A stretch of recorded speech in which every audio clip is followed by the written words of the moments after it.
Hey guys, welcome to my channel once again. My name is Omobeejay, and in this video I'll be giving you 10 tips you need to know as you're preparing for your OSCE. Stay tuned and don't leave.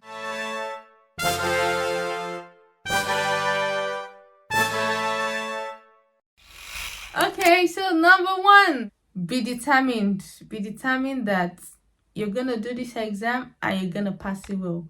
You're gonna give it your all. You're not just doing it for doing its sake. Be determined to practice, be determined to prepare, be determined to do all that you need to do to work towards you passing that exam. There's no going back. You have to pass it.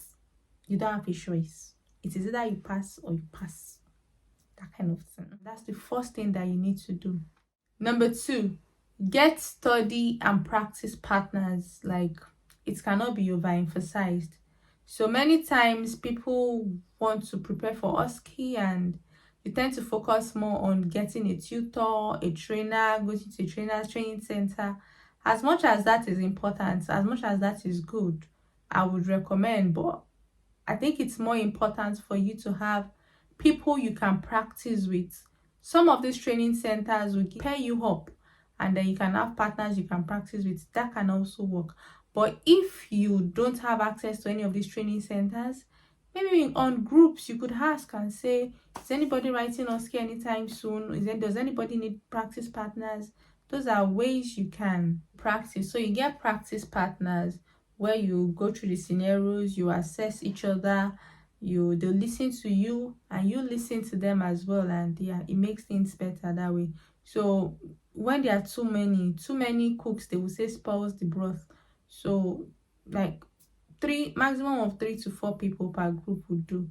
So when you ask on groups or people, like, just have this little circle where you can practice together. So that's another thing I would recommend as you're preparing for your exam. Those are tips that I used when I was preparing for mine, and I would also recommend. The thing you want to do is do not leave any stone unturned. Know your onions. Like for the midwifery, I highlighted it in the previous videos, how many stations in all that they have, and I think it might be similar to the nursing as well.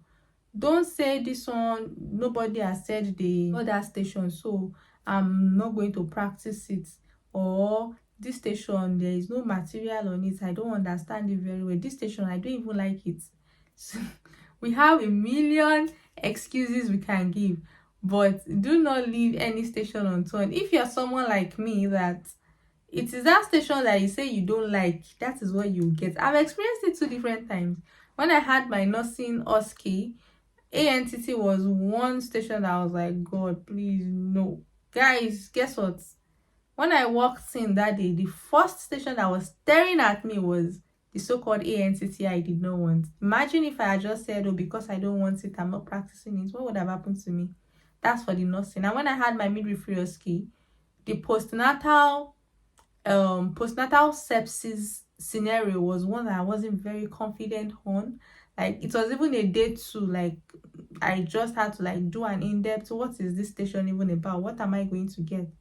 Interestingly, that was the station I got when I had my exam. Like, imagine if I had not touched it at all. So you don't want to leave any station unturned. Know your onions. Don't be like me that I was just practicing and knowing what the postnatal sepsis was just a couple of days to my exams. So just know every station. Don't say this is the one they will bring, this is the one somebody said. Practice every single thing. Know it and know it well. The fourth thing would be, do not underestimate the written stations. What I mean by the written stations, I mean the evidence-based practice station, the professional value station, the planning station, and evaluation station. For midwifery, maybe not, you may not even get to write anything. Those 3 stations in particular, you do not want to underestimate them. Like, the reason I'm saying this is because I remember when I was practicing for my exam and I just said, no, planning should be fine now. Should be, is it not planning? And lo and behold, this day I was practicing and I started writing. Like, I actually said, let me just even write. Let me see and time myself. How much time would it take me to write all of these things? That was the day I knew that, there is fire on the mountain. Oh. Guys, I had this thought block. I could not think of, so what is the plan of care for this woman? Imagine if I had said, oh, I don't have any issues with planning. That would have happened in exam. So you don't want to leave any, even the written stations, don't underestimate them. Even if you think I know it in my head already, still take out your pen and paper and write it as you would have written it in exam. Goes a long way. Fifth tip I would like to give you is, please, please, and please, I can't overemphasize this enough. For every written station, print your name first. Print your name first. So as you're getting your meals chart, you're printing your name at the bottom. Your initials is going at the bottom. You are printing your name anywhere you need to print your name on. It's going to be clear on the chart. As you're getting your form for systemic examination of the newborn, you're printing your name. As you're getting your form for the planning, the first thing you want to do is print your name at the bottom. People fail stations because the names were not printed, and you have to go back to write the exam because of something as little as that. So please, please, please, please, and please print your name. That is the other tip I'm going to be giving you that I used and made me to pass in one sitting. So the next thing is, yeah, you might want to consider paying for your convenience. If you live quite a distance from the location of your OSCE, you might want to consider staying like maybe an hotel or Airbnb, like booking some accommodation somewhere close to the venue. This is just to ensure that you are in the right frame of mind. You're not stressed about transport on the day. You're not concerned about, oh, what if I miss my train? Like, it's just good to be that settled. It might look like it might cost you some more money, but on the long run, whatever you get to pay is just going to be a fraction of what you would have paid if you were to have a receipt. So bear those things in mind and just give it your all in that first go, or in that one go. The other thing is, get all your documents ready, because on the day you have your NMC ID check as well. So you don't want to not have one document that you will now be told that you will come back for your NMC ID check on another day, and then to even get those appointments are not usually very easy as such. So on the day you actually have to go into them, ensure that you have everything that you need. So your passport, your marriage certificate if you've changed your name, your RM certificate or your RN certificate, your degree certificate, the documents required for the NMC ID check. I'm just going to put it on the screen now for anybody that needs it, but I'm sure we know them already. So get all your documents ready before the day. The next one would be pray for favor.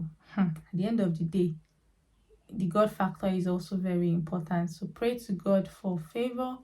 Pray to God to help you. Pray to God that you find an assessor that would be favorably disposed to what now, like to make you comfortable and not put you on this tense. Even when you are tense, maybe the smile of the assessor just makes you calm down, or like, because if we say the nerves will not be there, we'll be lying to ourselves. So the nerves will definitely be there, the anxiety will be there, but having a nice assessor could help you to calm your nerves. That's one. And I don't know, just pray for favor. However way, whatever favor means to you, pray for favor.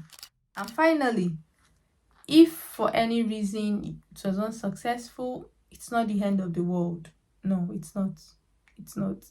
Put yourself together, practice effectively, and go back to write it. Have your receipts. The good thing is they will often tell you what you did wrong or why you're having a receipt at a particular station. So just do those things and then go back to write it. How soon you do it depends on you. Some people would like to do it like immediately, and other people would just like to give it time before they do it again. It's totally up to you. Or just get it done. It's something you know. It's you're a midwife already, you're a nurse already. You just need to like tick these boxes off and get registered here. You just need to see out whether you're really competent to do the things that you've said you can do. These are tips that I used and I found helpful. I hope you find it helpful as well. Till you see me again in my next video, I remain your darling Omobeejay. Remain in God and God bless you. Bye.